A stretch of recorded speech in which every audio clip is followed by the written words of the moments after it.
नमस्कार मैत्रिणींनो, श्री स्वामी समर्थ. स्वागत आहे तुमचं अनु रंगोली या चॅनलवरती. तर नेहमीप्रमाणे आपण आज सुंदर अशा झटपट काढता येणाऱ्या सुरेख रांगोळी काढणार आहोत. तर व्हिडिओ शेवटपर्यंत नक्की पहा.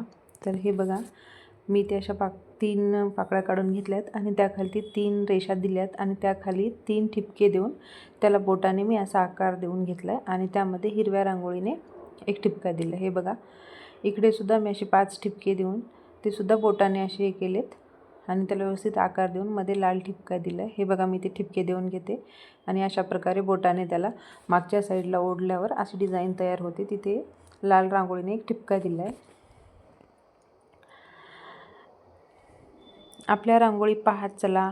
छोटे छोटे व्हिडिओ तुम्हाला पाहायला मिळतात. त्यात छोट्या छोट्या रांगोळी सुंदर अशा असतात. तुम्हाला त्यासुद्धा बघायला मिळतील. त्यासाठी आपल्या चॅनलला सबस्क्राईब करा आणि रांगोळी आवडल्या तर व्हिडिओला लाईक करा.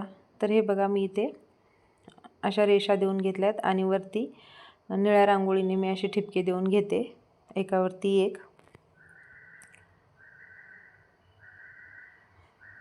तर आपले व्हिडिओ नेहमी अपलोड होत असतात. तुम्हाला पाहायला देखील आवडत असतील तर नक्की सबस्क्राईब करून ठेवा चॅनल, म्हणजे तुम्हाला पाहायला मिळतील रांगोळी. तर हे बघा, इथे आपली अशी पहिली फ्री हँड रांगोळी होती, युनिक अशी. तुम्ही एकदा नक्की ट्राय करा तुमच्या अंगणामध्ये, दारामध्ये. तर हे बघा, इथे दुसरी रांगोळी काढते. तर आपल्याला इथे असं स्वास्तिक काढून घ्यायचं आहे 3 ते 3 ठिपके देऊन आणि त्यावरती आपल्याला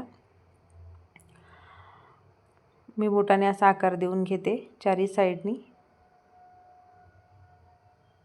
आणि त्यावरती आपल्याला लाल रांगोळीने सेम तशाच लाईन ओढून घ्यायच्या आहेत, थोड्या तिरप्या आकाराच्या.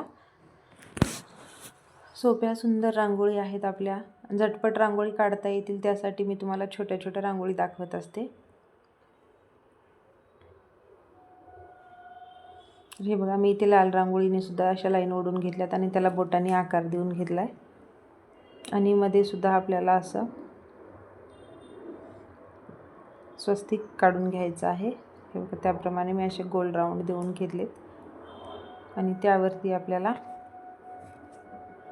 2-2 रेषा ओढून घ्यायच्या आहेत आणि त्यावरती सुद्धा आपल्याला लाल रांगोळीने ठिपके देऊन घ्यायचे आहेत.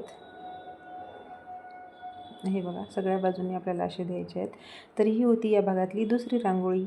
व्हिडिओ पाहिल्याबद्दल धन्यवाद.